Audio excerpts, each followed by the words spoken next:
What is going on, golf fans? It's your boy Gsluke here with our DFS and betting live stream for this week's Charles Schwab Challenge. Going to break down what to expect from this event, look at the weather forecast, go over all things DFS, and of course the prop side to make sure you're ready for this week's of action. So first off, welcome on into the live chat wherever you guys are. Say hi when you guys are filing on in here, and go ahead and let me know any questions that you guys have, regardless of what it's about, right? Whether it's about the weather, DFS, props. Go ahead, feel free to go ahead and fire those down below. And let's go ahead and get after it for this week. Got Barry down there, Birdie Man down there. What's going on, Barry? Definitely going to have a weather forecast for you. So first off, welcome on in. We got Birdie says the Patreon props are looking spicy. Yeah, absolutely. A value on every single prop that we took on Underdog. So yeah, I'm sure we'll talk about that a little bit.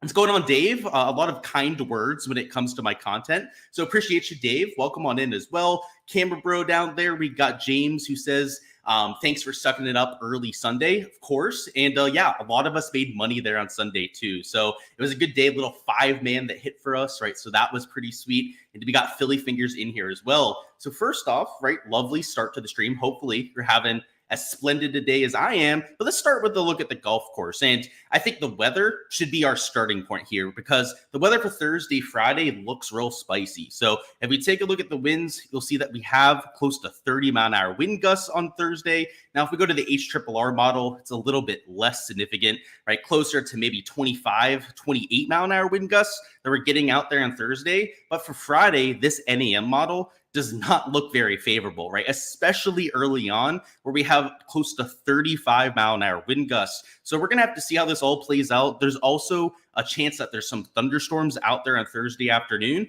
And if those end up causing a delay in play, right, it could really shake up how this slate ends up coming out. So I think that the weather is going to be a huge talking point. I think it's a spot that you probably want to stack when you're playing DFS lineups. And of course, something that we have to keep an eye on when we're going out there and playing some props. But let's just break it down piece by piece, right? Give you an idea of how it's going to play out so you know what to expect. So on Thursday, the most reliable model, especially when we're getting close to lock, is typically this HRRR model. And you can see on here that they're calling for spicy conditions for most of the day. Your temperatures are pretty stagnant right there in the 70s from pretty much sunrise to sundown. You also have wind gusts that are there the entire day, right? Whether it's the morning, whether it's the afternoon, you're going to have over 20-mile-an-hour wind gusts. Now in the morning, it's a slightly more tame than I would say what we see in at least towards the middle half of the afternoon from like 1 to 4. It gets real nasty out there. But if you look at some of the local weather forecasts, right? So not so much here on windy.com, but if you go to weather.com, right? You go to Willy Weather, right? All those different sites that are posting forecasts, a good amount of them are calling for isolated thunderstorms. So I would say that there's a decent chance that we have a delay in play tomorrow. It's something that could last like 2 to 3 hours. And if that ends up materializing, if we end up getting a little bit of a delay, that's going to mean that those PM AM wave guys, right, that we're typically going to tee off about 1, maybe 2 p.m. local time tomorrow are now going to be teeing off closer to 4 or 5 p.m. Now, while the conditions late, I don't think will be horrible out there for Thursday, they're not going to finish their round, right? They're going to probably play like half their round before there's not enough sunlight out there, and then come out here on Friday morning, which the NAM forecast is typically what we look at 2 days out.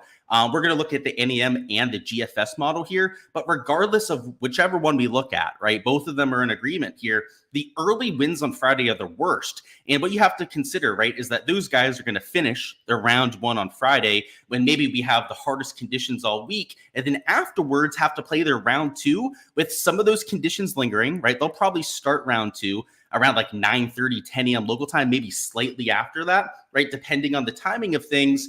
And the conditions just get better as the day goes on. So what we might end up having happen here, right, is the guys that are in the AM wave from Thursday might not be starting the round on Friday until super late, right? Where once again, kind of like on Thursday, the conditions start to calm down a little bit. Now, if you look at this NEM model, right, they're not calling for that at all. In fact, they actually think tomorrow morning is going to be more calm than what we are seeing over there in the HRRR.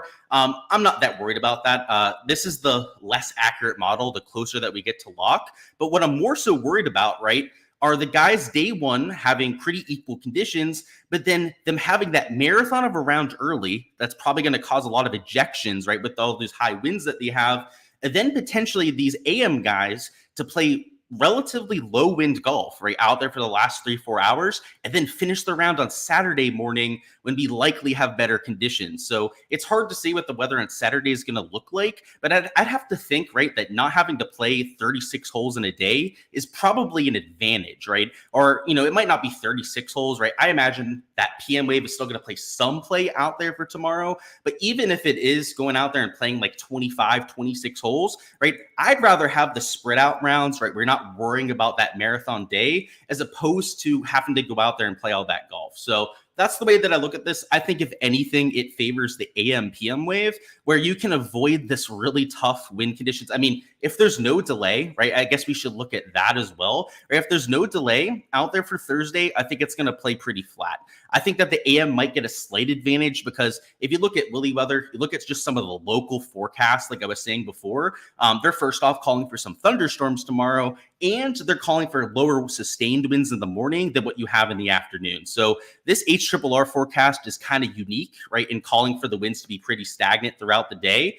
But even if that ends up happening, right, tomorrow, I think it'll play pretty flat, if not favoring those AM wave golfers. So I think you could get the double whammy advantage. I think that is entirely possible because, right, if there's no delay out there on Friday, the morning wave is going to get slammed out there by those higher winds. And then the afternoon is undoubtedly going to play easier. So I think if there's a delay, right, it kind of equalizes it out a little bit. But if there's no delay, I truly think that AM PM wave is going to smash. So I'm taking 30% of my lineups, and I'm taking only AM wave players out there for Thursday. So if I was playing Showdown, I probably wouldn't have that much correlation right out there for Thursday itself. It's more so about what might happen on Friday, right? With that marathon day, maybe those higher winds that those players are combating.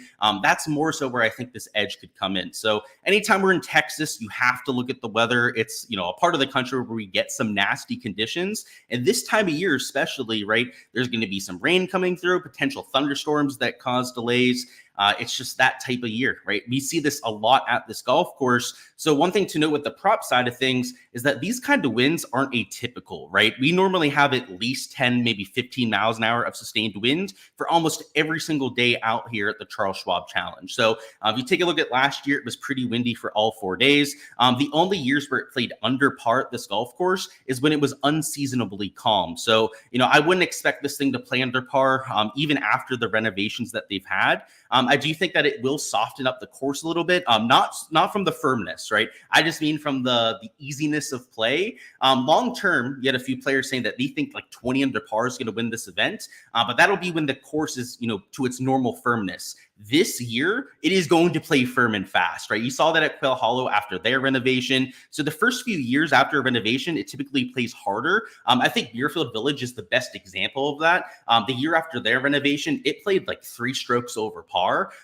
One of the most brutal carnage-induced events that I've ever seen personally. And that's not going to happen here. This is no Muirfield Village. It's not a course with 5-6 inch rough, but you are going to see a lot of missed greens this week. So if there's going to be a weather edge, right, I'm talking true carnage, right? Like this Friday morning right here might play 2.5 strokes over par. If that happens, right, that's where you could get a whole stroke, maybe even an entire stroke and a half advantage. And you get that in Texas quite a bit, right, because of the severe weather that you have in this part of the country. So I would say to keep an eye on this, especially if you're an early riser, unlike myself. If you're going to be up there at 6, maybe 6:30 a.m. tomorrow, then maybe you can go ahead, check the weather, right, make sure that it's still looking like this, because I think it is going to be a massive factor. And in fact, this is the kind of slate I don't normally wake up before lock to tinker my lineups, but I'll probably do it tomorrow morning, right? I'm playing a good amount of money out there in my GPPs. And as I was kind of saying that, I thought to myself, I better wake up tomorrow, right, to go out there and check this myself. So I'll be doing that tomorrow morning. I'll have a much earlier alarm than I typically do, just because it could be that impactful, right? And I wouldn't want to miss out on that sort of edge. Especially if I should take that 30% that I'm using on all AM, PM, and maybe should bump that to closer to 50%. In terms of pin locations, I don't think they've posted them quite yet. So let's see. Yeah, no pin locations posted quite yet. We're going to circle back on the weather later when we talk about some of our prop stuff, but maybe we'll have the pin locations to look at when we get to that section too. Let me go ahead, bring up our DFS projections. and let's get this thing rocking in terms of a player poll. So I am favoring the AM guys, right, as you heard with my DFS and betting preview, if you guys already watched that video. But we're going to have some PM guys to talk about now, right? Because I don't think that it's just a clear advantage that you have to lock in. I'm going to have some PM guys that I'm playing. And in fact, guys that have bet outright, right, like a Jordan Spieth. So I've kind of had to adjust my strategy. I was going to be much heavier on the AM guys yesterday, but that advantage has gone a little bit more muddied, right? With those thunder storms, those lightning that might come through the area, it makes it a little bit less of a certainty, right? That we see that same kind of advantage. So let's catch up on chat, see what's going on. Let me get a sip of my water, and then let's dive on in, shall we? Philly says, love being a member. Absolutely. Love to have you, Philly. And I was saying absolutely there before I burped after drinking this. My apologies. What's going on? 8-game. Rain is moving through the area, Jordan says. That's good to know for my props. So I'm hoping it plays easy because we got a lot of value on the underdog side. That's for sure. Who is the one guy that I'm playing this week? If I really had to pick one guy, I don't love being put on the spot. I'm playing a lot of different guys, right? But if you're talking about a single entry, the one player that I made sure to use, for me, it's Max Homa. He's the player that I took up top out there in my single entry. But I don't really have that kind of play this week, man. I'm spreading out my exposure quite a bit. There's not really that one sort of player. Let's talk through our strategy for this week. So you already know about the weather split. You already know I'm trying to lead into that with a good amount of my exposure. But what else I'm trying to do this week is to consider the firmer greens. And the one thing we know about this golf course is that it doesn't favor bombers, right? It's relatively short. It's more so about hitting from the fairway than how far you hit it out there. That is reflected with your past champions. It's reflected with the correlation stuff you look at, right? If you just look at leaderboards and what correlates to success there, all of that isn't going to change, right? You've heard players talk about how firm the greens are. It is going to be paramount to hit from the fairway to make sure that you can hold these greens. But I think even if you're in the fairway, that players may struggle with it a little bit. The added caveat this year that Tom Hoagie mentioned in one of his pressers this week was that when you miss the greens this year, it does not go as far from the green. So in the past, the greens at this golf course have been perched up. What you have now is they're closer to the ground, so they're no longer perched up, right? They took all that soil, moved it elsewhere, right, on the golf course, and the ball does not travel very far, right? It doesn't go down like a 5, 6, 7 yard slope and end up 15, 20 yards from the green. What you're going to get is that it's going to hold up on the fringes. It's going to hold up just off the green. And even if you're missing the greens this year, you're not going to have super difficult around the green shots. So before, I thought this would just be an around the green fest. I'm not so certain of that anymore, right? I think you're going to miss greens. I think it's going to be firm, but those around the green shots aren't going to be as difficult. So what it's done is it's made me a little bit more cognizant of approach play. I think throwing darts is still going to be a thing. And then I think that off the tee accuracy that I already thought was important before is like undoubtedly going to really matter this week. Now, I'm still taking a few guys that spray it a little bit off the tee, but that off the tee accuracy, like if you're known for that, like an Aaron Rye, just became a massive benefit for this sort of golf course. So anytime there's a renovation, right, you kind of want to try and anticipate what we're going to see. And you're going to get it right sometimes. You're going to get it wrong sometimes. The key is, right, if you can get it right, you can try and target the right types of players in your player pool, right? If you know that there's going to be a huge emphasis on one certain stat, right, and you go out there and you take a lot of players that excel in that category, it's not a guaranteed way, right, to find the optimal lineup, but it does give you a better chance of finding some of those top players. So that's what I would say about that. That's what I'm doing. That's how my strategy has changed a little bit over the last day. And I do think the fact that those greens aren't perched down will keep the scoring in check in terms of good scoring. So I mentioned the firm conditions. I mentioned that I think that it's going to be harder this year than what we see going forward. But when you miss, it's not going to be a massive miss, right? It's not going to be that hard around the green shot like we normally have at Colonial. It's going to be much more straightforward. And I think the scrambling rate is going to go up exponentially at this golf course. So that's the reason for some of that change. So a PM Wave golfer that I want to point out that I wasn't playing before is Jordan Spieth, right? So Jordan Spieth kind of struggling around the green. I had trouble getting to him because first off the form, right? I had to make sure he was lower owned too. But because of the around the green difficulty, right? Like if this was the normal Colonial, I don't know if I could click him at this sort of golf tournament because he's actually been struggling around the green. So if we take a look at the shots gained metrics, you probably wouldn't believe it, but he's right about a neutral over his last 12 measured rounds. If we zoom out a little bit, you actually see that he's losing to the field over his last 24 round sample, which is just not like Jordan Spieth. So that was the main concern because the ball striking has been the iron play of late has not been there, but the off the tee play has been immaculate for Jordan Spieth. And in general, in 2024, has been making a lot of birdies, just hasn't keeping the scorecard as clean as what we're hoping for. So now that we saw that this course is, I don't think it's as brutal as what some people are expecting it to be. And he's only 11.7% owned, right? I'll gamble on him up top, right? I'll take him for a little bit of leverage. I'll take him as the lowest owned player that is $10,000 plus at a golf course that he's won at before, right? This is, of course, they say to play Jordan Spieth at his tracks, right? You play him at Pebble, you play him here, you play him at Augusta, right? When he's low owned.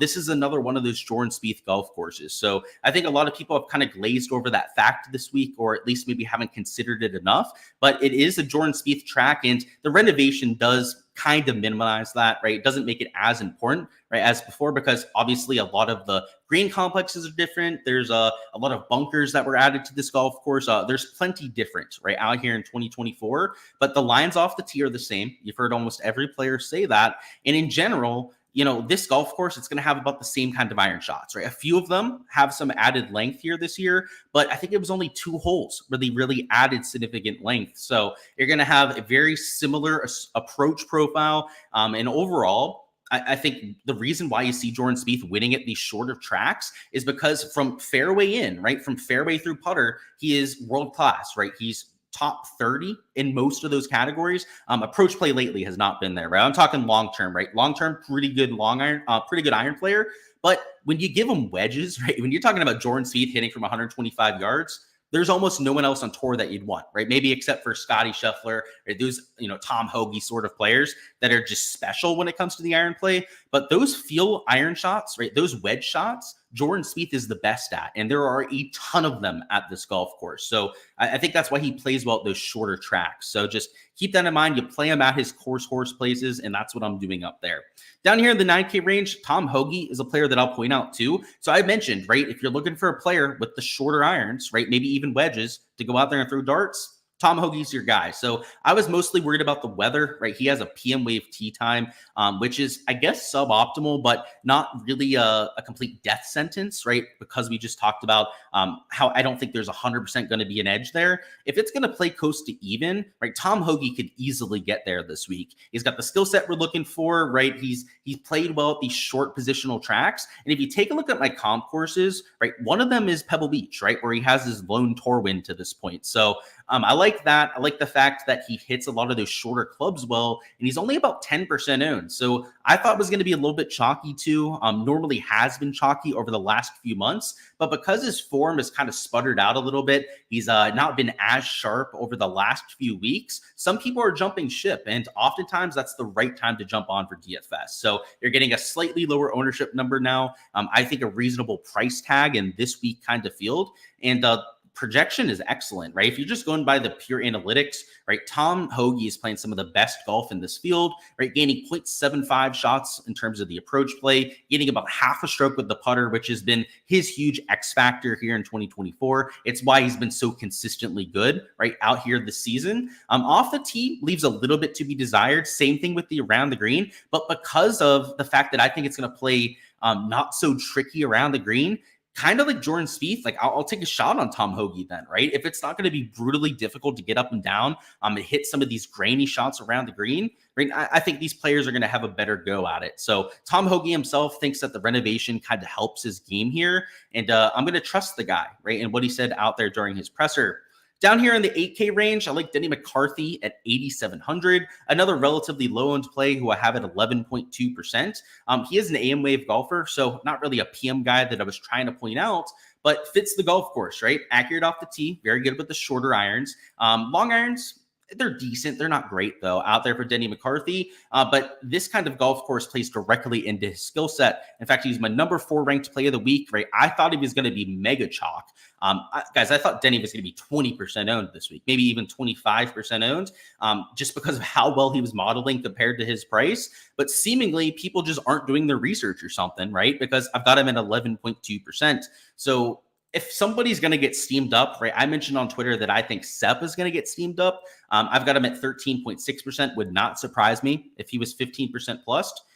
Denny McCarthy, same thing. Like, I would not be surprised if he was 15 to 20% owned, because this 11.2% number makes absolutely no sense. So I'll have to check a few other ownership projections. Like, maybe they have him higher. Frankly, that's kind of what I'm leaning. I'm thinking that even if the other sites, right, even if they are projecting him for closer to like 8 to 10%, if that's the case, right, I think he's going to go well over that projection. So we'll have to see what ends up happening tomorrow. I played him in about 28% of my lineups this week. So kind of assuming that he's going to get that steam, right? I think he's going to be closer to 15% potentially. So I bumped up my exposure to kind of account for that. And even with that, I'm okay playing them, right? I mean, 15% is far from a death sentence when it comes to the ownership.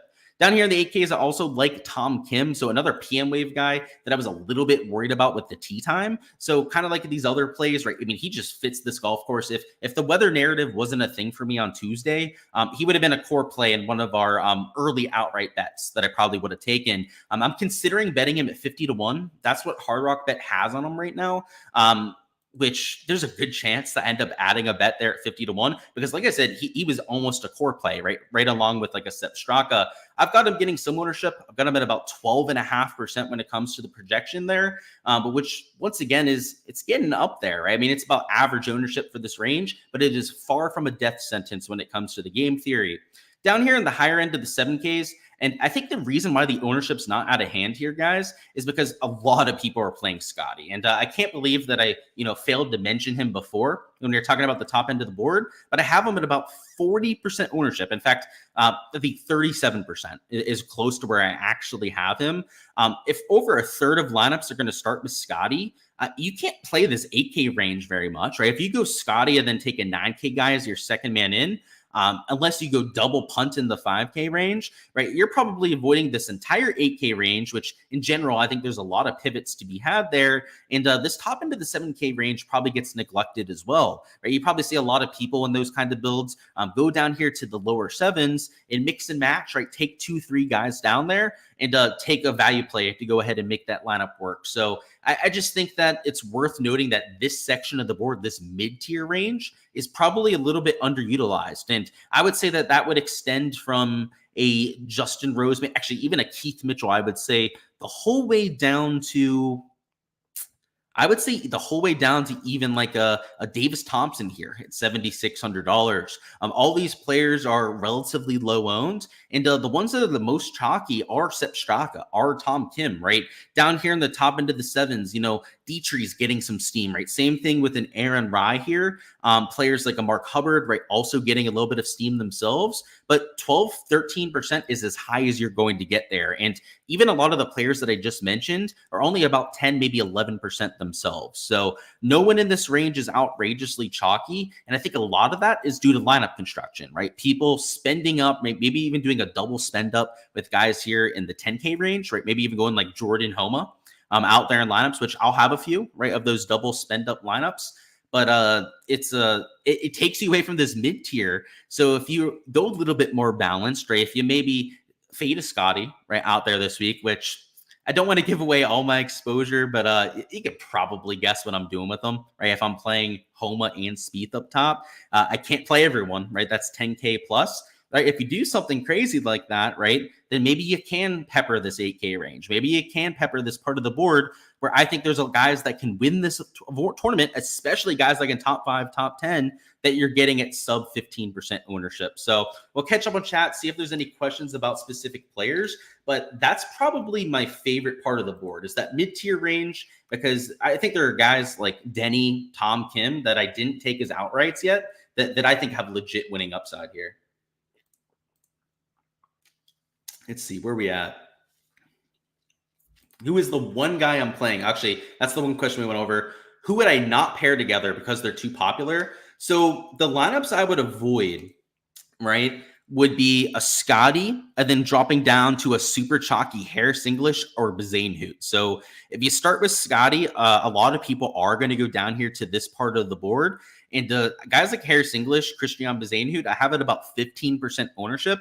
But I think lineups that start with Scotty, these sort of players might be like 40, 50% owned. Like, and I shit you not, right? Literally like 40, 50% owned with Scotty Scheffler, just because people aren't going to try and spend up for a double spend up, right? If you start with Scotty, right, it's kind of hard to take a Jordan Spieth as the second man in. Now, is it impossible? No, right? Especially because pricing goes the whole way down to $5,000.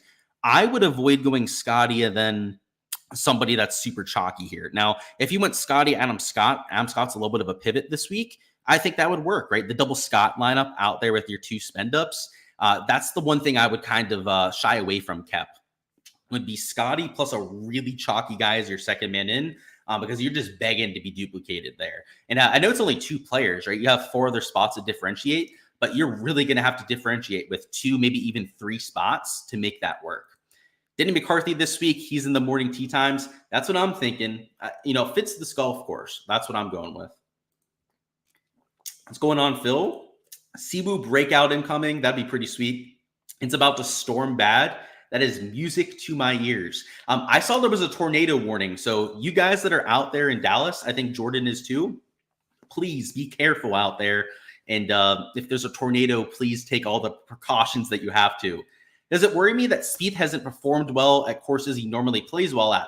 Sure, but he's a low-owned dart, right? He's the kind of player that has a lot of upside, and I more so look at that upside than the floor, right? These are all GPP plays. Those are the contests I play in, and the fact of the matter is that 120 players this week are going to be dead from optimal lineups, right? Aren't even going to be close to even making it or getting there and getting enough points. So I accept that, right? I know that there's a lot of risk in playing that sort of player, but if he ends up hitting, I mean, he's a sub 12% owned player that people aren't playing up top. So if you take him, and then you can splurge on some chalk there in the 8-9K range, it helps you out with the rest of your lineup. So it does worry me. But there's a lot of guys I worry about that I'm playing this week that I'm just taking for pure upside. And that's the way I look at an NBA DFS too. I've had a lot of success in NBA DFS, a lot of it because I'll take shots on players that are high efficiency players that don't see minutes. And the X factor there in NBA that a lot of people that are sharps account for are injuries, right?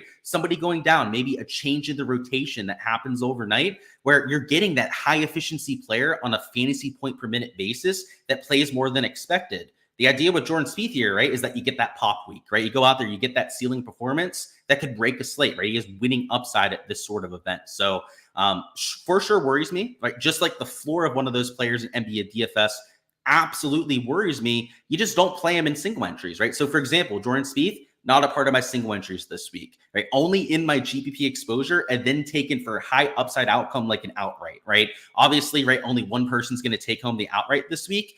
So you're okay bringing on some of that kind of risk. So hopefully that gives you an idea of risk management when it comes to playing DFS, betting and whatnot. But it all depends on your motive, right? If you want safety, then for sure you'd have to worry about that. But my exposure, especially for like DFS and outrights, is not about safety, right? I don't care about them finishing in 20th, right? That means nothing. When it comes to taking down a GPP or going out there and having an outright, it's all about that top 5 equity in both of those scenarios. You've tailed Spieth too many times and seen him fail. Hey, I couldn't blame you, dude. Go for it, right? You have your own exposure. I frankly don't care if you tail it or not, right? That's up to you. Hoagie is a TCU boy too. Yeah, he's got the hometown narrative, I guess. He'll at least have people supporting him out there. So, it doesn't really affect my exposure whatsoever, if I'm being frank.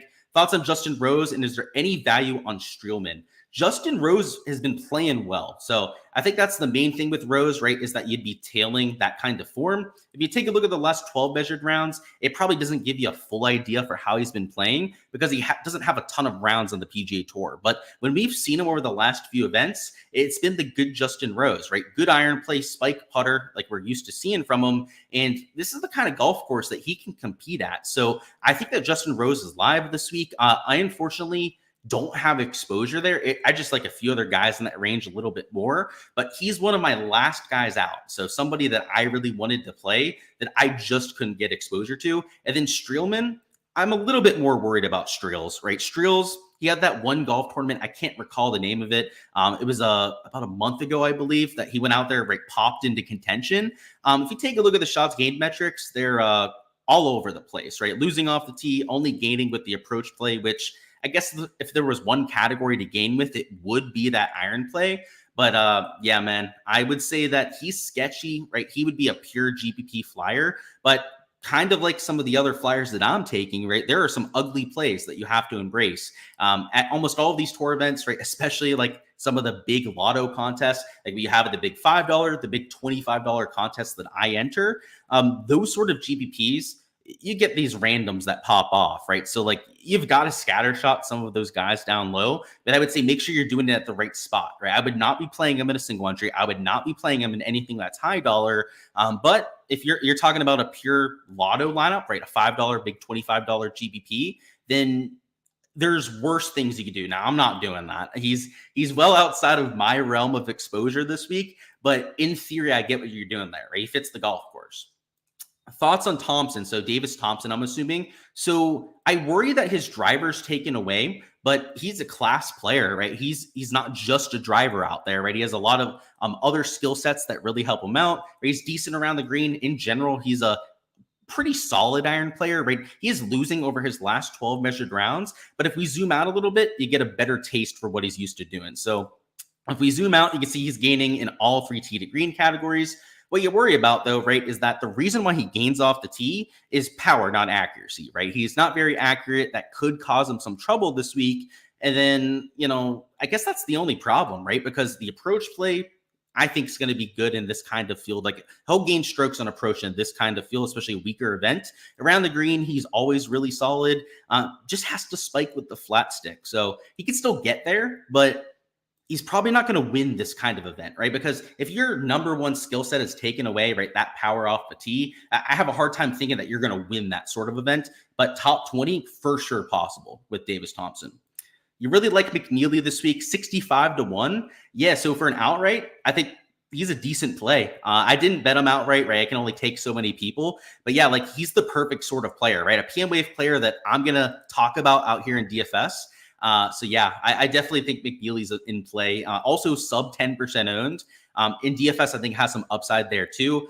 The thing for me with McNeely, right, is he's a good short iron player. Right? If you take a look at the wedges from 150 yards and in, he's not the best player, but he's normally not a very good iron player at all. Like he's normally outside the top 100 in iron play, especially like 2-3 years ago, right? It was routinely in the outside the top 150 when it came to shots gained approach. But an elite tier around the green player, elite of the elite putter, if not the best putter that we have in the world.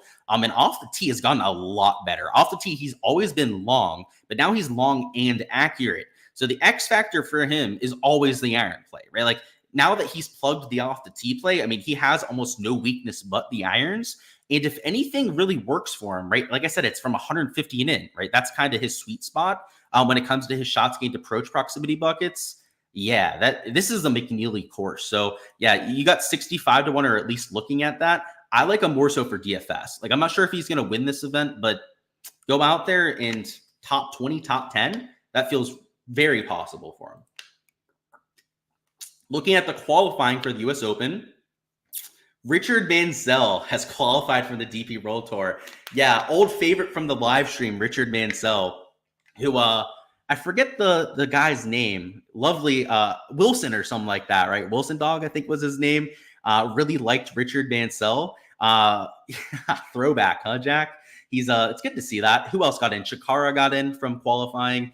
I didn't see that many big name guys that ended up qualifying this year. So yeah, we'll have to see the list. Maybe I overlooked a few. Thoughts on Hostler? So I kind of don't think this is the best course fit for him. He's also not playing the best golf. But what you have to say about Bo is that he'll just pop off randomly, right? Like It's happened a few times here in 2024 already, right? Where he's had first round leader or gone out there and shot like 6-7 under par out of nowhere. It happened at Myrtle Beach a few weeks ago. And it also happened at one of the main events about a month and a half ago on tour. So once again, I can't remember the name of the event. I have a hard time remembering that specific of events and whatnot, but he's popped off a few times this year. So would I be surprised if he did that? No, right? So like if I was playing in one of those large field contests where you're just throwing a pure dart out there, right? Like the big 5 or 25. He's the kind of play I'd consider there. For your big like single entry or just like your single bullet out here this week, I would consider avoiding him. He just feels a little too high risk for that kind of lineup. That gives you some perspective. You wonder if Scotty is tired from last weekend. That is a valid question. You said worth a fade. I'm fading him. I'll just put it on the record. I'm not playing him this week, which is very scary. It's not something that I'd recommend for everyone out there to do. I think that's a fair question, Todd, right? That's kind of what I'm hoping for, but none of us are going to know that, right? I mean, the video footage tomorrow is going to come out. What if it's negative towards Scotty, right? What if it makes him look like a massive douchebag, right? And then he has to deal with that all weekend. There are a lot of things that could go wrong for Scotty, right? But he's also less than 3-1 to win the event, right? So he has over a 25% win equity. It's a tough scene fading that. So is he worth a fade? Always, because he's nearly 40%. But at the same time, know what you're getting yourself into. I mean, you're fading Scotty Scheffler of all people. That's just, that's a tough thing, right? I got you 8 game. I'll take a look at your message on Patreon or whatever. I'll get back to you. Lee Hodges at 7,200, finding some form. I agree with that. He's getting some attention for DFS, but certainly rounding into form. I think that's a really sharp take. In general, I think he's a better player than most people give him credit for too. Like, it's not just that, right? He had the win last year, right? He had a few times he got into contention, right? On top of that win, right around that time of the year. And he got hot, right? He got hot late last year and then kept that going. So maybe he's that kind of player that gets hot, right? Gets on a streak and then keeps it going. Something to keep an eye on. What are Thigala's odds? He's not playing this week. Have an ownership projection on Poston. I do. He's about 5%, Ryan. So I'm not going to check and give you the exact number, but he's about 5%. I know that for sure. Seems like a perfect track for him. You played him at 75-1. Completely agree with that, right? One of the guys I was eyeing up for an outright. So let me see, what, like $7,600 or something like that? Yeah, $7,600. I was eyeing him for an outright. I decided to go with like Aaron Ryan instead, I believe. But yeah, 75-1 is a much better number than I was able to get. So if you're getting that, I'm jealous. I would have fired on that. That's for sure. What's going on, Samuel? Thoughts on Brendan Todd? It's his kind of golf course, right? Hit fairways, hit some short irons, make some putts. I love him, man. He's getting some ownership though. That's for sure. I think most people kind of realize that it's his kind of golf course. Favorite 5K flyer. I'm going to give you like 3 of them. So you can choose between them when I go through them later. Love your videos, bro. Appreciate that, Omar. Welcome on in. Are we expecting dominance from the AM/PM waves? That's what I'm looking at. I'm looking at AM/PM for an advantage in about 30% of my lineup, Samuel. So not going all in on AM/PM, but yeah, I am favoring that side. Robbie Sheldon, a sneaky cheap play. I think he'd be sneaky. He's definitely going to be low owned. And I'm not sure about the course fit. He kind of feels like a guy who he's just kind of okay at everything, right? He's a decent iron player. I know that for Robbie Sheldon. So yeah, he's a decent sneaky play, especially large field GBPs. I mean, he's going to be sub 2%. So he's essentially unlimited leverage out there. What do I think about betting on Scotty top 5, Morikawa top 10 for the first round? I think there's a good chance of that hitting. What I worry about with Scotty is the tee time, right? He's playing off in the PM wave, which might be slightly windier. My favorite out of those two would be the Morikawa one because he's going off early and I think might have slightly better conditions tomorrow. I don't think it'll be anything drastic, but I think might have the slightly better end of the draw there. For first round leader, is it too much to go high on AM wave golfers? I don't think so. I think you can take some AM guys for first round leader. Kuchar, another shorter guy like Todd. I think that fits this golf course. So I think you're spot on with both of those course fits. What do I think about betting on Morikawa, Hoagie, Homa, Finau, all those guys not to get cut? I would say that that's a trap, Omar. I would avoid those kind of parlays.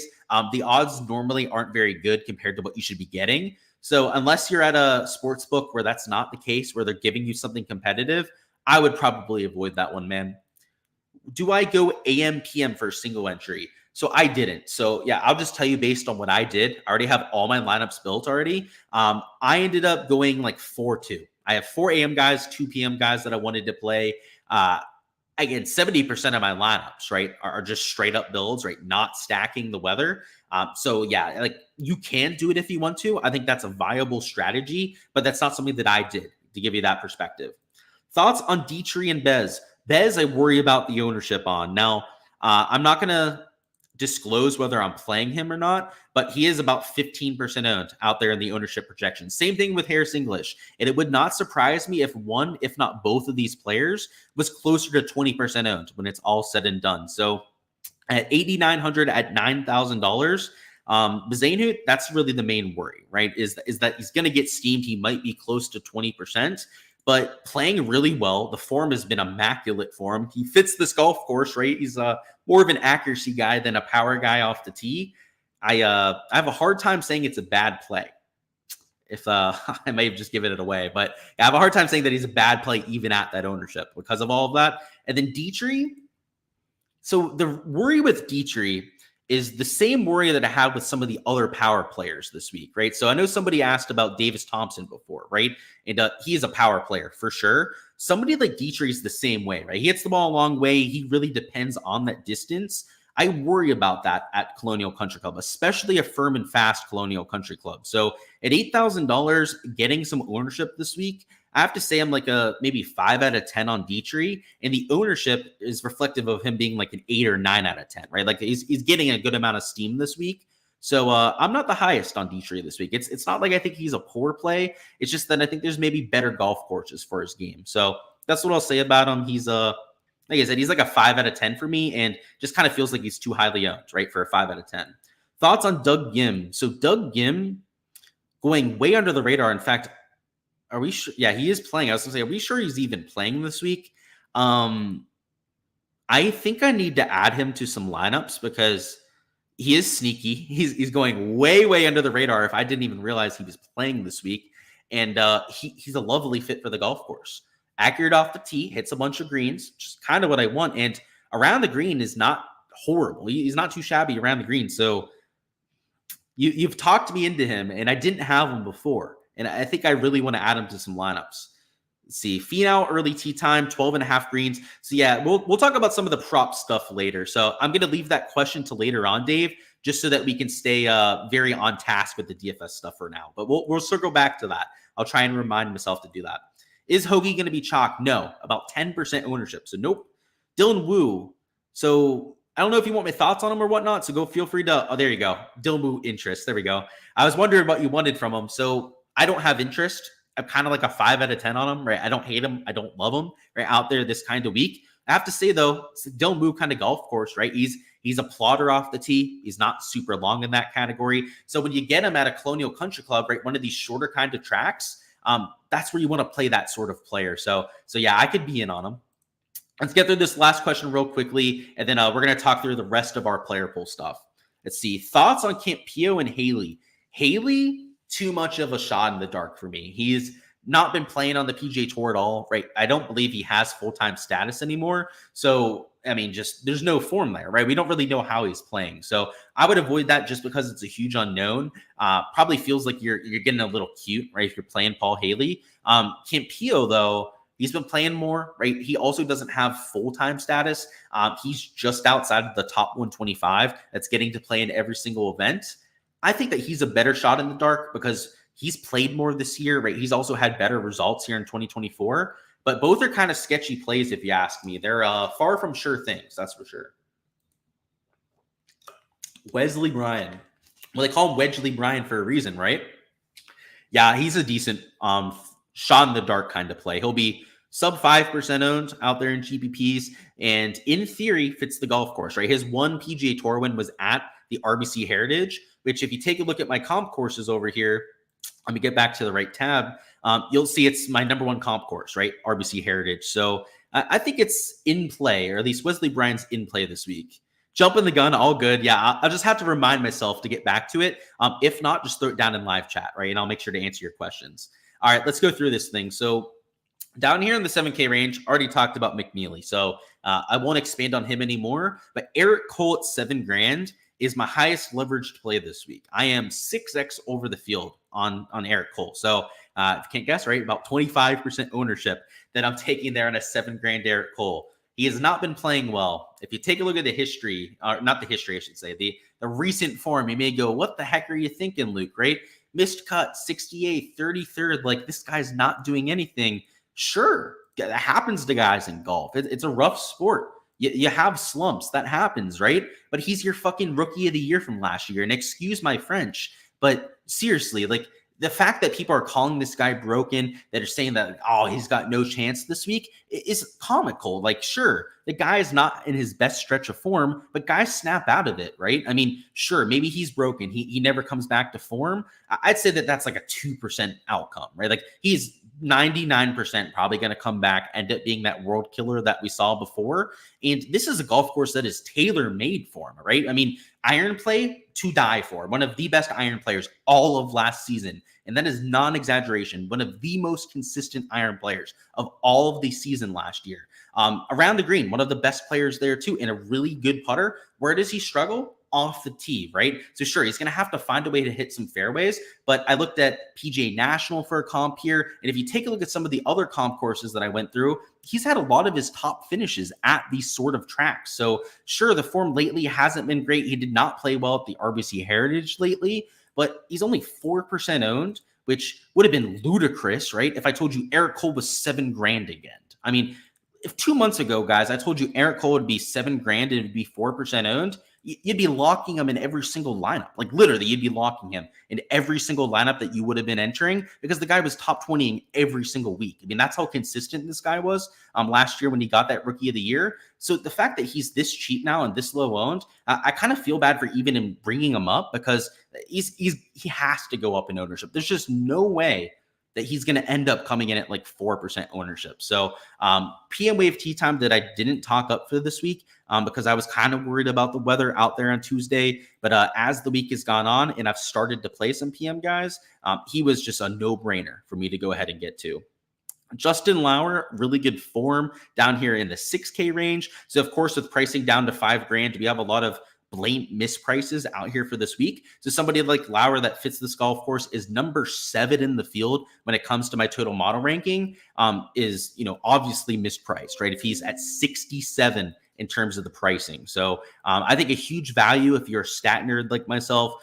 Still love Andrew Novak. I've got him at about 5% ownership. A little bit cheaper at a pure $6,000. We've got Sam Ryder, who's another player that makes a ton of birdies, really good with the wedges, good iron player, good putter, I was trying to say, actually. And in general, you play him at courses where it's not about off the tee play, right? Where you don't have to be long. You certainly don't have to be mega accurate, right, at this golf course. I think it's helpful to hit the bottom of the fairway, but somebody like Sam Ryder to go out there, finish top 10, top 20 is well within his range of outcomes. So I actually thought he'd get chalky this week, right? I thought a $6,000 Sam Ryder would at least get some people to go out there and play him. But you can see I have him at 2.8%, right? So about average ownership for this kind of range, maybe slightly higher than average. But somebody, if you took in 5% of your lineups, it would be about 2x the field on, right? If you're taking them in like 10, maybe 15%, like somebody like me, it'd be a spot to get way over the field on. So a guy that I think is just way too cheap, and once again has more upside than people would give him credit for,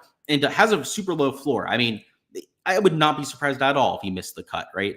In fact, I have his made cut rate at 40%, right? So I'm expecting him to miss the cut more than he makes it.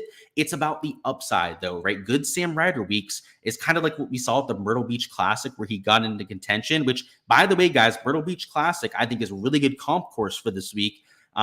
He paid off tenfold. I mean, he just made a shit ton of birdies out there at that golf tournament.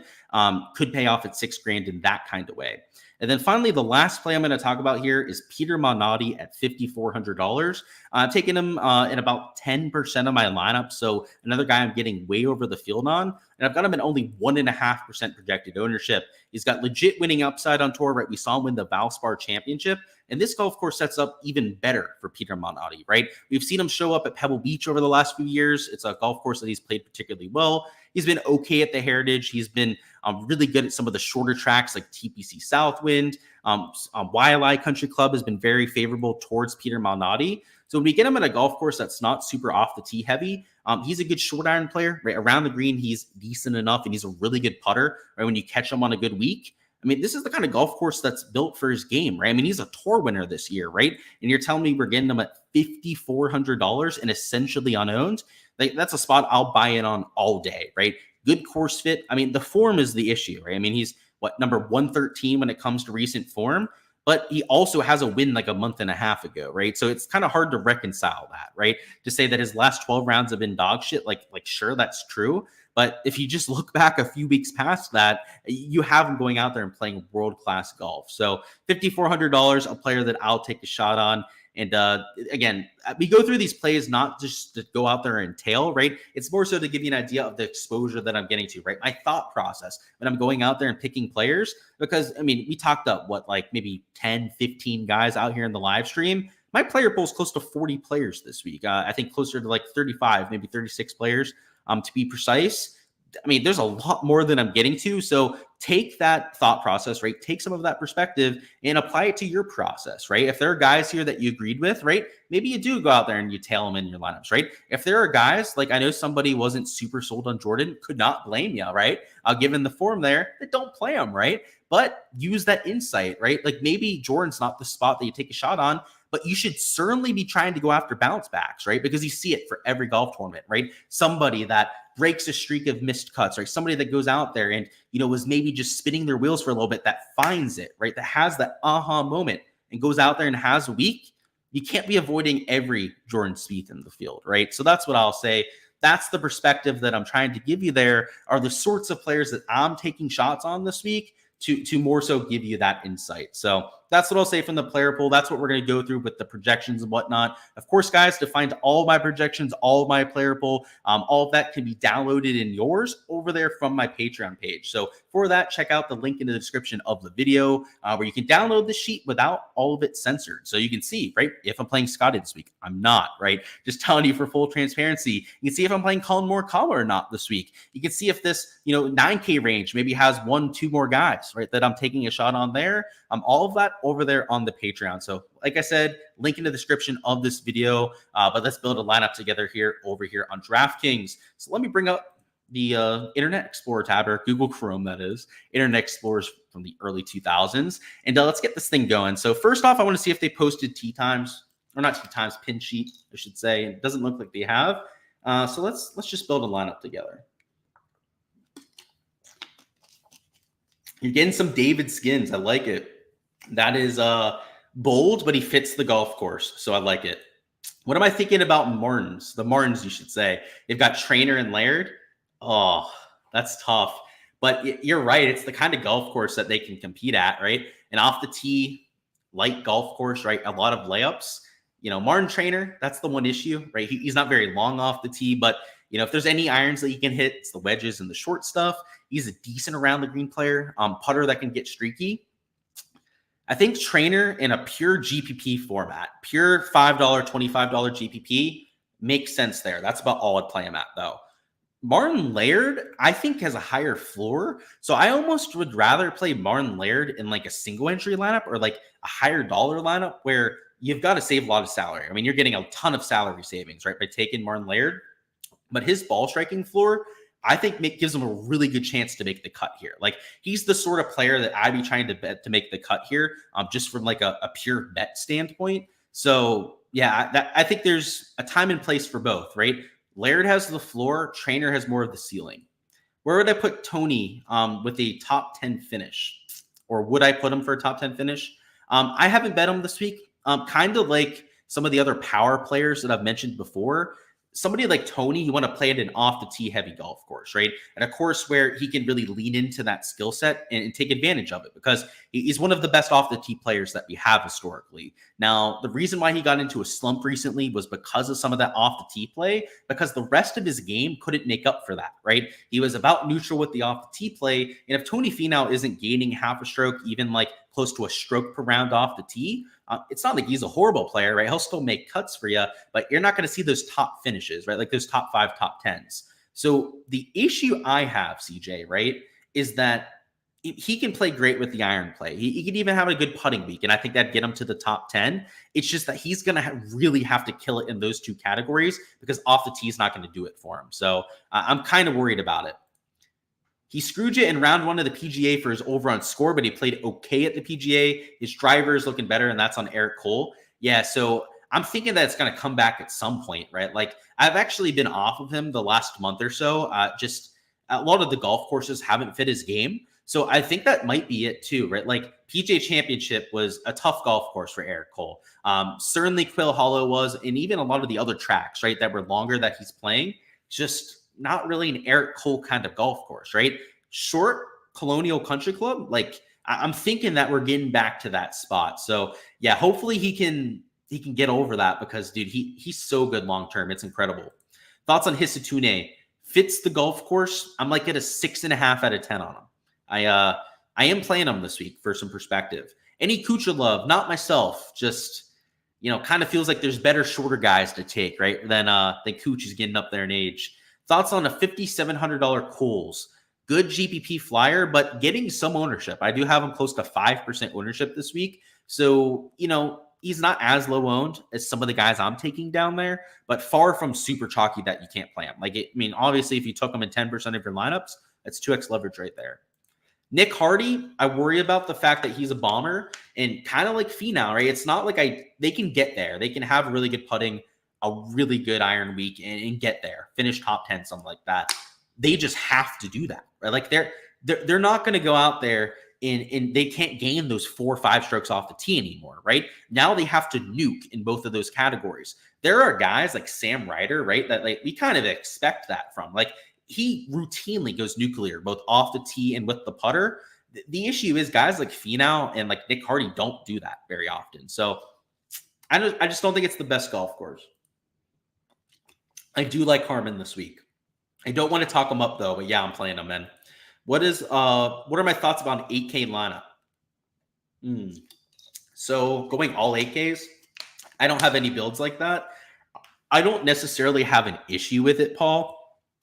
I mean, like, let's look at what that would look like, right? Let's just click in some of the players. So if you went like McCarthy, Rose, Kirk, Straka, Kim, and then round it off with like, I don't know, like an Aaron Rye. I mean, there's guys in this range I think can win. Like Straka, Tom Kim, I definitely think could win this week. Denny McCarthy, I wouldn't throw it past him either.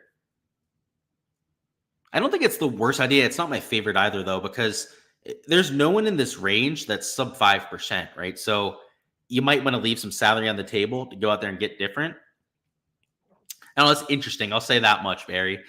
Or who was that to ask? Paul that asked that. Sorry. I think it's an interesting build. I don't know if I can get there myself, but it is intriguing at the very least. You're seeing Batia pop on a course like this. So kind of, yeah, because he's accurate off the tee. He's also a really good iron player. So he's gonna pop off at almost every single golf course because of that. I'm like at a 7.5. I'm playing him this week. Again, just to make it fully transparent out there with Akshay. I'm playing him, but I'm like at a 7.5 out of 10. I'm not like super bullish about him because I would rather have him at a longer golf course. He can hit the ball an absolute mile. So kind of like guys like a Nick Hardy and that. I like playing him at those kind of golf courses, but he's not reliant on that, right? He's also very accurate off the tee. So, and that's a huge thing to have at this golf tournament. You'll put the $5 Gsluke tournament and see how it does. There you go. Some leverage, right? If I'm not playing them. And if it doesn't do well, you'll never hear from you again. There you go. All right, so let's talk about this a little bit. So if we start up top and just try and build some lineups here together, I'll give you guys an idea of my thought process. So if I'm starting with somebody like a Max Homa, he's not super chalky up top, but he's also not going to get us different, right? So by throwing in a Max Homa, I know some people will, compare his 15 to 18% ownership number to Scheffler at nearly 40% and be like, oh, you're getting different there. The fact of the matter is, though, he's still over 15% owned, right? So you're really not getting that much leverage or that different right there. So we're still going to have to get different with one of our spend up options. So guys I would avoid, right, if you're starting with super chalky up top, would be guys like an English or a Bazane right? Like if down here in the 8K range, I'm taking a chalky Straka, right? Maybe you don't take Seabass, right, as your other 8K option. The reason why I say that, right, is if you start with 3 players that are all like 15% plus ownership, your last 3 players have to be differentiation, right? Like you can't take one chalky guy down there in the 7K range. Whereas if you go from Bazane and you maybe spend up and take an Adam Scott, like sure, it's a little bit more expensive. Maybe you feel a little bit worse about Adam Scott this week than you do Christian Bazane. But because you took a pivot with one of your spend ups, right? If you want to take a slightly chalkier option in the 7K range, right, you can make that work. So for example, Eckroat, I do have coming in as some ownership this week, right? You can still play, right? Because you differentiated with an Adam Scott up top. Now you still got to get different in this lineup. You still have to force in some differentiation. So maybe you do that with a Bo Hostler, right? I know we had a question about him before. He'd be a really good way to get different. And then for your last man in here, an Eric Cole would be a really good way, right? To, just ensure that first off, you're not going to duplicate yourself, but also to make sure that you have proper leverage to the field. So I'm a little bit more pivot heavy than most people. So I would probably go down to an Eric Cole to go out there and round out this kind of lineup. But here, right, you've got some guys you're building around, right? Some chalkier guys like a Homa, Straka, and Eckroat, but you have your pieces of leverage mixed in too. I would have at least 2 leverage plays in every single lineup. So by leverage play, I mean somebody that's sub 5%, if not 3, if you're out there playing somebody like a Scotty Scheffler. So just to show you the Scotty lineups, right, and why a lot of people are going to take Bazane as a second man in. Or if you take Scotty as your first guy up top, that puts you down to about 73.4 remaining for your last 5 spots. So you can't really afford, like, at least very easily, right? Somebody like Spieth, right? If you took Spieth, even if you took somebody like a Homa, raise your second man in, maybe it's even a 20 fee now at $9,900, that puts you down to about 6,500 remaining for your last 4 spots. So what a lot of people are going to do here is they're going to take Bazane, or maybe it's in English, right, as their second man in. And what that's going to do is it's going to put them down to about $7,000 remaining. But if you punt with 1 spot, right, and I think, the most common punts with Scotty, by the way, so I know somebody asked about Ben Coles before. Ben Coles is going to be like 25% owned with Scotty. So the lineups to avoid, right, Ben Coles is when you're playing Scotty Scheffler, because almost everyone is going to start like this. In fact, this combination of 3 players out here in Scotty Scheffler lineups is, I think, going to be like royally owned. You're just going to see a lot of trains that start like this. And then when you go into the 6K range, I think you're going to see a lot of people hover around the same kind of players here too. I think a Justin Lauer is going to get a lot of attention there. I still like him this week, but I think he'll be highly owned. I also think an Andrew Novak, right, will probably get some attention out there in lineups too. So this kind of build, where you have your 2 pivots down low, right? Harris English is your second man in, right? Now you're back to like 7,800 remaining, right? Now you can take an 8K player, a 7K guy, and round out that kind of lineup. This is not that hard of a build, right? It's pretty reasonable, right? Especially when you have guys like Coles down low that are pretty much smash plays when it comes to values. The issue is that Ben Coles might be 5% owned this week, right? Out here in GPPs. With Scheffler, you might be 20% owned, right? Same thing with Novak, right? Novak, I like this week in regular lineups, but if I was playing Scotty, he might be 20% owned with them, right? And those kind of combinations, that's where it's an issue, because now you're not only playing a chalky Scotty, a chalky Harris English here, you're playing guys that are even chalkier with that combination. So when you go to the GPPs and you check how many people are starting with, it might even be this exact set of 4 players. I think these 4 guys in particular are definitely going to be owned by a good amount of lineups out there tomorrow. The issue is your last 2 spots would have to be mega pivots. Like you'd have to get all your leverage with 2 spots, which is just something you probably want to avoid for a lot of your GPP lineups. It's not like you have to have a pivot at, all 6 spots, right? That's not what I'm saying, but you have to have pivots in maybe 3 spots, right? Maybe even 4 spots out there in your lineup for some of those large field GPPs. So that's what I'll say about that. Hopefully it gives you an idea of some of the struggles with building with Scotty, and frankly, why I ended up fading them this week. A lot of those kind of lineups it looked hard to get different in them and to still feel good about my lineup. So I'm avoiding that kind of build for the most part and approaching it with more of that balanced approach. Let's go through props now. So what I'm going to do real quickly here is go through all the different prop boards. So we're going to go through Underdog, Prize Picks, and Pick 6, and I'll give you guys my thoughts on what to expect. But before we do so, getting a sip of water there. let's talk about the weather again. So we're just going to focus on Thursday now. Now that we're talking about the prop side of things, of course, guys, if you guys were here just for DFS, do me a favor, smash the like button out of here, on your way out of here, I should say. And of course, subscribe to the channel if you guys haven't already, so you don't miss any of the content to come. Rounds 2 through 4, we do showdown live streams. So if that's your sort of thing for rounds 2 through 4, make sure to pop on back in for those. So appreciate you guys as per usual, even if you're only here for the DFS stuff. And just wanted to get that out there if you're hopping on out of here. But for props, right? Not quite done here with this live stream quite yet. It looks windy tomorrow, right? So early in the week, the sports books had these lines just like royally low, and they still do at this point. So on underdogs, where I have all my exposure in at this point, and literally, I shit you guys not, I'm not exaggerating when I say this, and I'll show you the proof, frankly. Every single prop that I've taken has bumped, and I took 16 props. I took 8 different slips. I would say I had to check up on my CSGO slip. That did not work out. Reverse swept the CSGO slip. That's not great. But let's look at this. So all the props I took for PGA all got bumped. Every single one of them, because these sportsbook odds were just way off. So the reason why I'm showing you this is because I did like some of the unders over here on Underdog. But for some of the other sites, I like fades. So I'm just trying to give you guys some perspective here for why I took unders over here in Underdog, because the sportsbook odds are way different, right? So just to give you some comparisons, Siwoo Kim is now at 69.5 strokes on DraftKings and juiced minus 160 under, right? Just to give you an idea of the line that I got on him. Let's see, wrong Kim there. I got him at 70 strokes. So he was a whole 0.5 higher. And we have the minus 160 juice in our direction. A Keith Mitchell, right, is at 69.5 and juiced under. A Max Homa, right, is at 68.5 strokes, right? So an entire stroke difference. It has like Tony Finau, an entire stroke difference. Minwoo Lee, right, is down at 69.5, so 0.5 stroke difference, and then juiced like minus 155 under. So all of these lines compared to the sportsbooks were just drastically off. And frankly, if anyone's going to know how this course is going to play ahead of time, if anyone has the inside knowledge, it's the sports books like DraftKings. It's the sports books like Fanduel. And though I think, it might be a little bit trickier, but for sure going to play firmer than what we're used to seeing, I hammered these unders and I went hard on them. You can see I entered like all these $100 slips. So, I could show you these now because every single prop moved. So over here on Underdog, I don't have anything for you guys.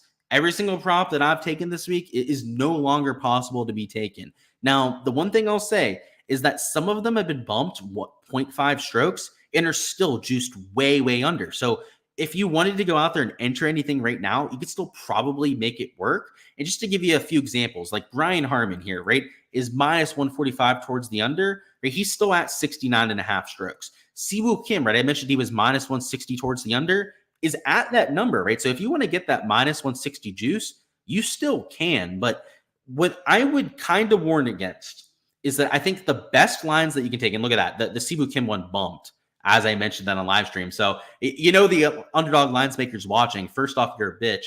Second off, you're going to lose a lot of money this weekend. So, hey, they did that on live streams. Excuse my language again, but they're absolute bitches for doing what they do. But over here on Prize Picks, I have a sneaking suspicion that we have a lot of fade value. And what I mean by fade value is that this board, right, if you thought the Underdog board was too high, right, Prize Picks would be the opposite, right? They've got guys an entire stroke lower than what they had over there in Underdog. So while I think you might not want to fade your top end guys, you might not want to fade like your best players in the world, you can find some scrubs over here on Prize Picks for fades, particularly if the golf course is playing harder than we expect. The reason why I want to throw that kind of idea out there is because look at this wind, right? It's like 30-mile-an-hour wind gusts. There's a chance that tomorrow conditions are harder than what I think, right? I think it's going to play like a half a stroke to maybe a stroke over par. If that's the case, I feel really good about our Underdog exposure. We'll probably hit like over 50% of our slips, which I would feel really great about, right? However, if it plays harder than that, right, I still think there's a good chance we profit on the props because they were just so high over there in Underdog. But on Prize Picks, it might be a good spot to hammer some fades, right? Because you're lower tier players, you're guys that, aren't elite tier guys in this kind of field. If the scoring average is going to be like 71.5 strokes, right? A stroke and a half over par is what 71.5 would be. then there's got to be some overvalue here. I mean, look at this, right? Like they have guys a full 2 strokes under that, right? That potential scoring average. So I haven't entered anything on Prize Picks right now, but what I'm planning on doing and what I'm going to give you guys here for the live stream is if you're going to take any unders, do it on Underdog, right? They still actually have some props that are favorable compared to Prize Picks. There are some spots over here you can take for unders too. So like, for example, with AM Wave golfers that I think will have some solid conditions, they still have, so I guess they may have taken a few of them off. So they had Siwoo Kim at 69.5 earlier. Now he's at 69 strokes. You might be able to find a few guys like that over here on Prize Picks. But where I think the value might come tomorrow morning is for fades, right? And for the kind of guys I'd be looking at for fades would be like these guys at like 69.5 just kind of don't fit in, right? So like a Mark Hubbard, right? Kind of feels like he'd be playing over his head. A Højgaard, not really his best course fit. Some of the guys at 70, even like over 70 strokes, you could look at for a fade. So like a Sabatini, right? If it's playing a whole stroke and a half over par, like this guy hasn't even played on tour for how long? A Michael Block, 74 strokes, you might even want to consider for an over. At least for me, I haven't entered anything for a reason, right? Like if it plays like the sports books think, this board is totally fair. Like all the sportsbook lines pretty much make sense over here on Prize Picks. If the sports books are wrong, the place to do the fades is over here on Prize Picks, right? Underdog, right? Slightly higher lines, right? They've kind of accounted for that. Prize Picks has not. So I think this is the main thing to keep an eye on tomorrow morning is that scoring average, maybe about an hour and a half, 2 hours into play. If you guys wake up around like 9:30, 10 a.m. local time, maybe a little bit later than that, or at work, right, and want to check in on the golf while you're out there, right, go ahead, look at Data Golf and take a look at the scoring average. If it's playing under par, which I would not expect to see, then maybe you do hammer some unders over here on Underdog and even add on top of what you have in already. If it's playing harder, again, this is where I think you could take advantage of that value. So that's the way I'm handling it. I'm not entering much. In fact, if I was going to find anything to enter, I'd like this under on Gary Woodland hole 1 shots, and then potentially some unders on greens regulation. I do think the greens are going to be hard as you get at a course after renovation, and we could find some value over here. So I'm not as annoyed with the Prize Picks guys, right? So if I give props over here, they probably won't bump them right away because they at least have some semblance of a ball sack, right? They have some sort of confidence in what they're doing. Underdog clearly doesn't, right? I mean, I mentioned something on live stream, it gets double bumped, right? Every single one of the 16 props that I've taken have bumped. So that's just them admitting failure at this point, right? I mean, obviously I've been rinsing them for money for like 2 years at this stage. Now they've gone to the point where they've just given up at going out there and trying to set projections. So maybe at some point they'll hire a lines maker that they can have any sort of confidence in. But until then, they're going to look like a clown company, right? That just moves their props based on other people's action. I mean, what happens at the day that I start giving opposite props, right? And telling my Patreon members not to enter stuff, right? To try and bait them into doing something. I mean, then what happens then, right? Then they could run into even more issues against me. So I guess I just want to throw that idea out there so that maybe they stop with this nonsense of instantly bumping everything, because if they're going to do that, maybe we leverage that then, right? Completely flip it on their head and get even better value than what we're getting before. So I don't know, just food for thought, I guess, lines maker, since I know you're watching, you little bitch. And that's exactly what you are for moving the lines, right? You can't stand behind your lines. You're a little bitch. It's what you are. Tell them, baby. Yo. Reminder. There you go, Dave. Let's get back to your question. And I like that you guys enjoy that. It's the truth, though, right? Like, if you're going to literally have someone on pay making lines and they change them based on one person's opinion, I'm not Nostradamus. I get things wrong a lot. In fact, if we lost money on those props, I really wouldn't be mind blown by it. That shit happens a lot, even to the best of anyone in any industry, right? To change every prop that I've entered it's comical. There's no other way to put it, right? Like, what the fuck do they think they're doing? It makes them look bad. It really does. Or at least the lines maker, maybe not their whole company, right? I doubt they all know about that. So you've got Finau at 12.5 greens, and then Rye at 10 fairways for Prize Picks. So I'm assuming that you're looking at their overs, right? Here's the issue. Greens are going to be super, super firm. So I would avoid the Tony Finau one. I'll just tell you brutally honest, straight up, I would not take his over. Now, he's one of the best iron players on tour. If anyone's going to hit over 13 greens, it's Tony Finau. I just think that the average for greens in regulation might be 10 or even lower right, with the firm conditions and the windy conditions. So I'm actually looking at a lot of unders over there for greens regulation. The fairways aren't going to be firm, though. So what you get at a renovated golf course is the greens, because they have to pack all that soil down, right? It's not the same sort of sod that you're putting on the rest of the golf course. The rest of the golf course will be soft, right? Because they're getting a lot of overnight rain. Aaron Rai is one of the most accurate players on tour. And yeah, I think if you're going to take like an over on fairways, it's a decent option, right? To go after an Aaron Rai. I think you could also look at a Siwoo Kim. He's extremely accurate. And then even for guys at like 9.5, if it's going to play soft in the afternoon too, like maybe even a Tom Kim out there at 9.5 fairways. So I like the thought process with the fairways. You probably didn't know about the renovation stuff, right? And the greens being super firm. That would be the issue with any green and regulation prop, is that I think they're going to be super bouncy. And in fact, I'm looking for unders on this category. So I would avoid that one, like what you're doing with the fairway stuff. Let's see. Just did a bet on Siwoo for top 20. Do you think you're good? For 2K, that's crazy. I don't know if you bet 2K, if you get 2K, if you win. Either way, good luck, boss. I think it's a good golf course for him. I bet him to win this week, so I went even crazier on him. But yeah, he's a good play for sure. And of course, Dave, I got you. So let's make a prize pick slip. And this is going to be the first piece of exposure that I'm getting to this week. To give you guys an idea of why I like this Gary Woodland prop, shout out to the guys that bet the number. The Tour Junkies Discord is where I ended up seeing this research posted. So if you guys want to check out the Tour Junkies, I'm sure you guys have seen them on their content with PGA DFS. But I hang out on their Discord a little bit too, right? Check out their nuggets, post some stuff there myself to go out there and contribute. But what I saw from the bet the number guys over there, and it was through DB that posted it over there on their Discord, was that Gary Woodland had the best track record of anyone on the par fives at Colonial. And there's only 2 of them, right? So he was doing it looking at the 9.5 par 5 strokes that they had over here in Underdog, right? That's a category that they have posted over here.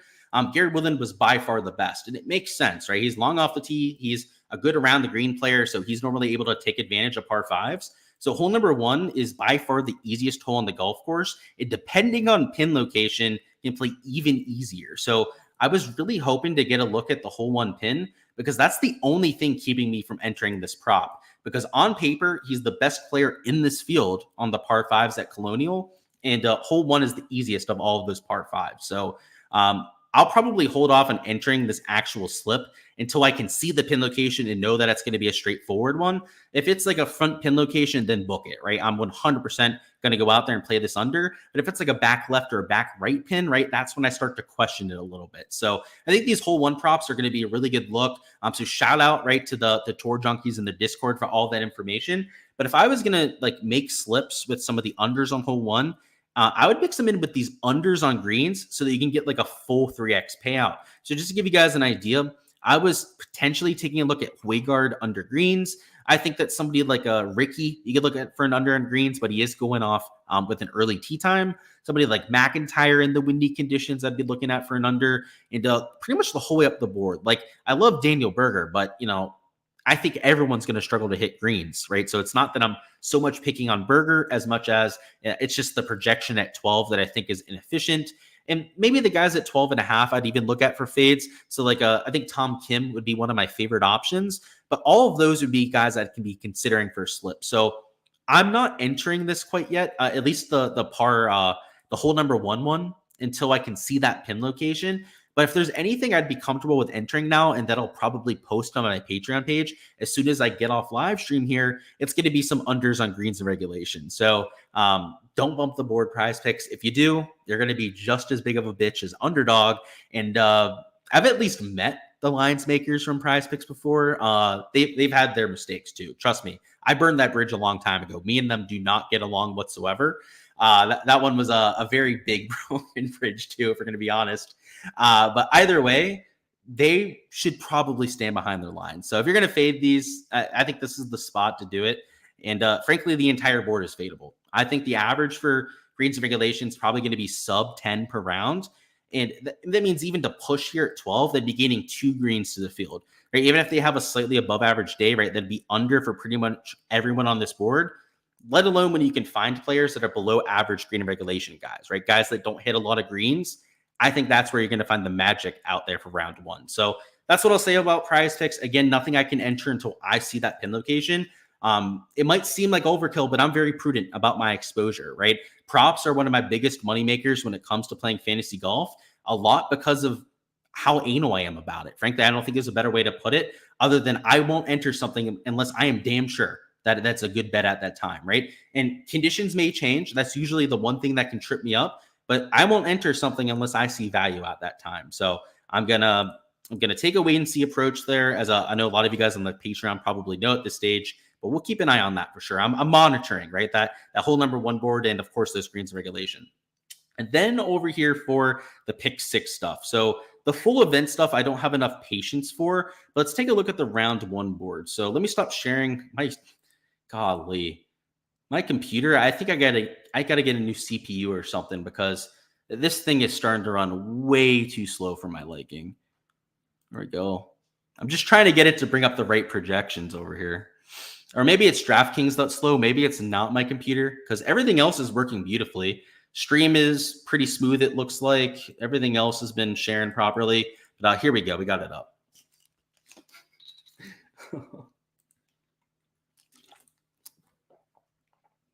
All right.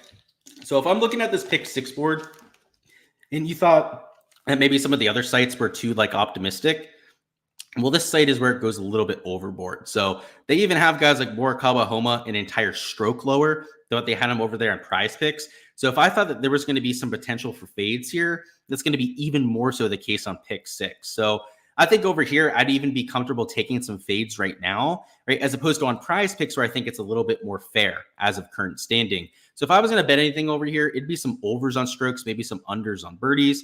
They have a bunch of guys at 4.5 that I think are frankly just way too high in terms of projection. Some of my favorites for that category would probably be like a Finau, right? Because of his shaky putter. This isn't a course with a bunch of par fives or drivable par fours. So you're not really going to have any gimme birdie looks for an elite tier power player. And also, right, having an under on birdies is going to help us with making a slip, right? Especially if we're going to have a bunch of overs on strokes here.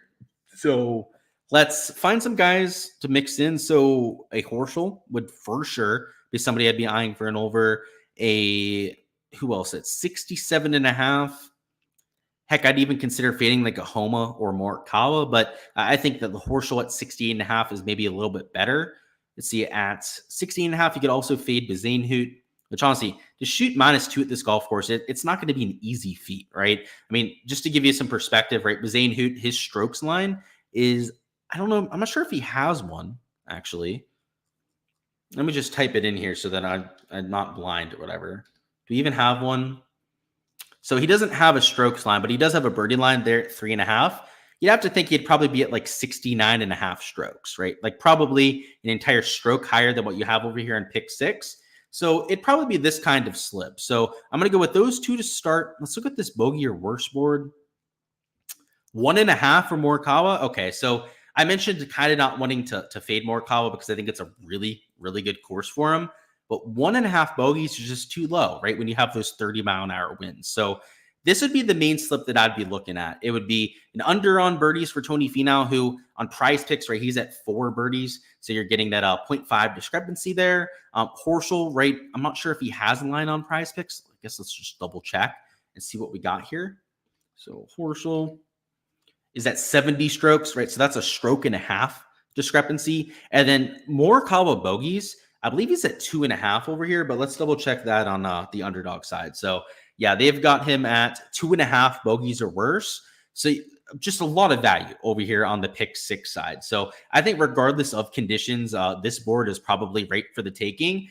I think that the underdog and Prize Pick sports, because they're a little bit more reasonable, we're going to have to check on conditions, right? If we wake up and see that it's either playing a lot easier or a lot harder than we're expecting, there's going to be some value to be had, right? Because these boards are not in lockstep, right?